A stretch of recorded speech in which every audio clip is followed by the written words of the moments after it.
So we're going to start on problem number 2. So let's go ahead and open up a new part file and switch our units to millimeters. So for this part, I will be doing a revolve. So we're going to be sketching this right view. What we will be sketching is this shaded area here. Also, not including these holes. We're going to worry about those later. So we're going to sketch this shaded area. And then we'll also make a center line which we can revolve around, and then we'll revolve it, and then we'll go back in and make all the cuts that we need to finish the part off. So let's make a sketch on our right plane, and let's sketch this shaded area here.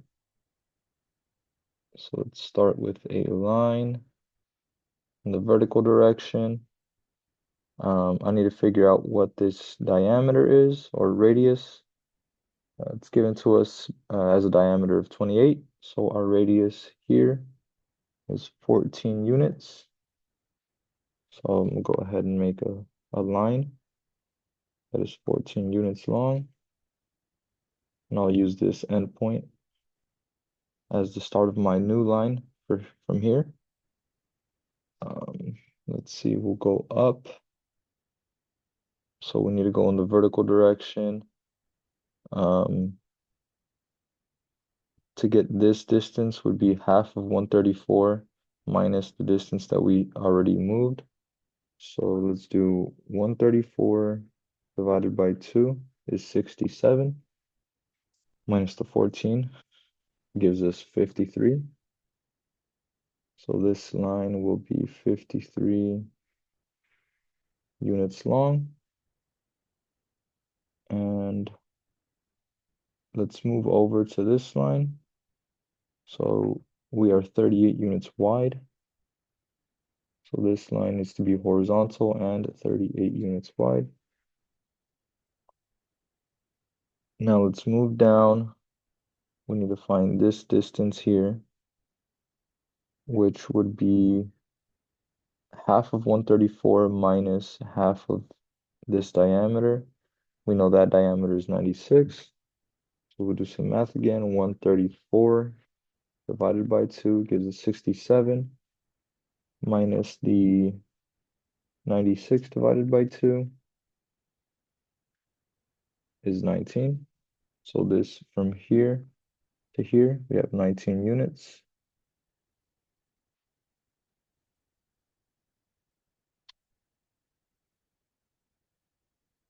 And then we need to move from, actually, let's double check that, because from that point to the center, we should be 32 units. Yeah, so that didn't look right to me either. We used the wrong circle. As you can see, this circle here is not aligned.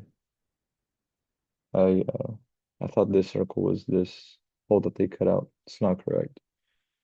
Um, so the correct math would be 134 divided by 2 gives us 67 overall here, minus this 32 would give us this length. So that's 35 units.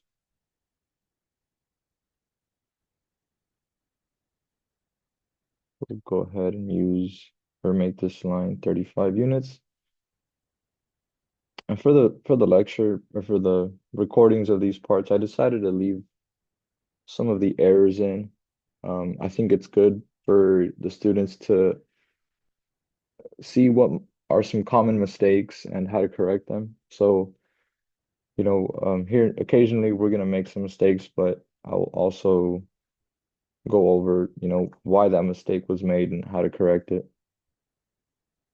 So this is 35 units. Now let's make this line here inward, 28 units. And then we need to come back down to meet up with this line and then close off that shape. Now we can delete the first line that we made, and the only thing that we would be missing is this chamfer here. see.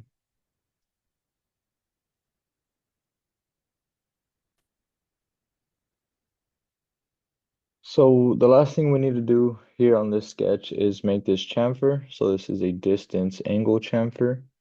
We can find the chamfer under this drop down. So let's select sketch chamfer. Like I said, this is an angle distance. It gives us the distance and the angle. So we already have here our distance of 4, and then the angle is 45 degrees. Now we just need to select the two lines that we want to make that chamfer on. So this is what that would look like. This distance is 4, and we are at 45 degrees. So let's finish the chamfer. Now we have, oh, we're missing one more line, our center line for our revolve. So let's make that center line, and the distance of this line is not important. What is important is that it is placed where we want it to be, and it is also horizontal. So if we go to features, let's make a revolve. So what we want to revolve is already selected for us, is that sketch. Also, the line of revolution or axis of revolution was also selected for us, but if not, we can enter that here. For this one, we're going to go ahead and do blind 360 degrees. So let's finish that. So we have our general shape here. As you can see, we also have that cavity in the back and the hole that runs through the middle. So now what we need to do is make a sketch on our front face. And we're going to make these 5 inner holes that are cut all the way through. So we'll start with, so we have one that is vertical. So let's start with our reference circle first, which is going to be this blue dotted one. So it has a diameter of 96, so radius of that over 2. And let's make this small circle. So we know that center is in the y-axis and also intersecting with this reference circle that we made.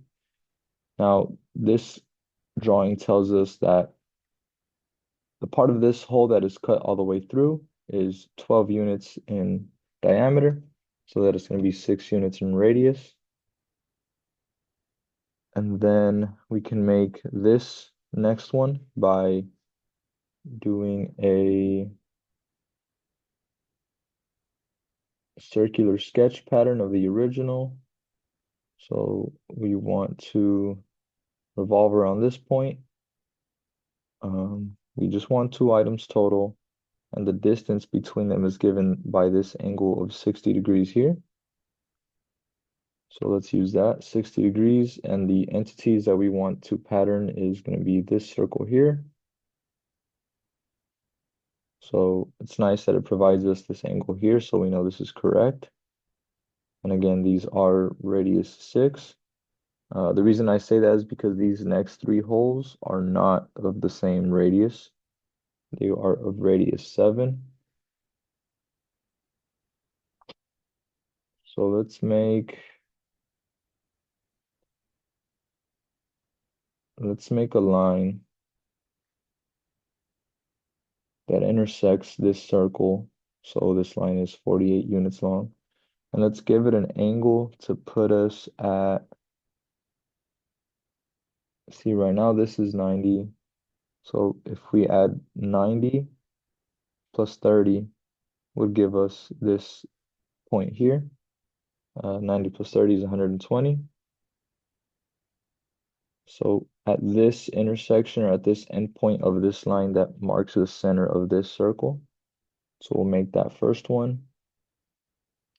Again, these are a different radius. This is a radius of 7. I could delete this line.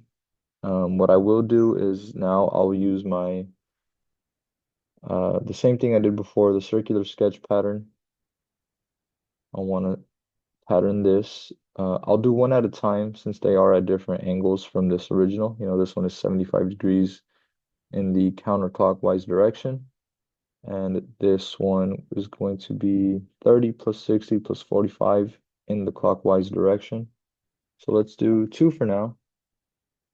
It's already selected the center point for us and the arc that we want to revolve. So now let's do 30 plus 60 plus 45. Let's try to do all the math. Let's try to have SOLIDWORKS do the math for us. 30 plus 60 plus 45. I know SOLIDWORKS can do, like, it would be able to do 30 plus 60. I wonder if it could do three operations or two operations. And it can. So it gives us 135 for this distance or this angle. So that looks fine. Go ahead and check that off. Now let's do one more. Again, from this circle, a total of two. We want to pattern this guy here. Let's see, I want to delete the x-axis and select the center point.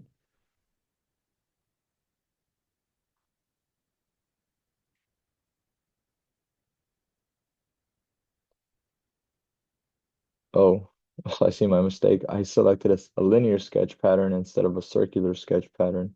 So let's drop this down. Select a circular sketch pattern this time. Again, I want to revolve around the center.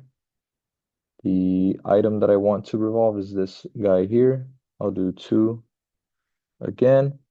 Now, if I input a positive angle, it's going to travel in the clockwise direction. But I know this angle here is in the counterclockwise direction from the original. So let's try negative 75. And it looks like it worked. So this yellow here is the preview. So let's finish that. So we have our 7 radius circles here, our 6 here. So now we can delete this reference arc that we originally made. We no longer need that. And if we go to extrude cut on the features tab, we're going to cut these holes all the way through. So I'll use through all, since we know these are going to be clean holes, giving us those holes there. Now the last thing we have to do is these two holes here, they have a counter bore. So we have to make a new sketch on the same face, on the front face. And since we already have these circles made, these holes made, it's convenient because we already have the center, so we just use the same center. And this tells us that the holes that are cut through are 12 units in diameter, and there are also 18 unit diameter holes that are only cut 12 units deep, which we can also see from this side view, this right view. So this is what we're currently doing. We have this hole cut clean through the inner hole. Now we have to make this counter bore. So this circle here needs to have a radius of 9 if its diameter is 18, as does this one. So let's make another circle over here with a radius of 9 from the same center. Now if we do another extrude cut, so we'll extrude cut in that direction, but this one I don't want to use through all because I do have a specific distance that this needs to go. So I'll select blind. I know that distance from this point is 12. So let's cut these holes 12 units that way. Looks good. I just realized that I had not made this cut here at the bottom. And instead of doing a new sketch to keep my workspace a little bit clean, what I could do is edit this extrude cut that we used for these holes, since we will be cutting from this front face all the way through the back as well. So let's go ahead and right click on this sketch here and edit. Now let's draw this line. So what I could do, I'll make a regular line. That's 45 units in the negative y direction. So that gives us this point here. And then I'll use that endpoint as a reference to create a midpoint line that extends to the outermost circle and is also horizontal. So now I could delete this line. I will also make a circle from the center to the outermost region. That way I can get this arc. Now I will trim this outer arc that I don't need. I just need this shaded region here.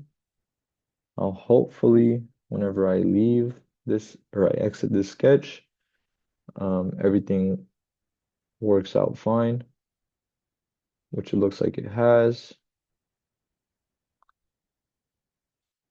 So there is part number 2.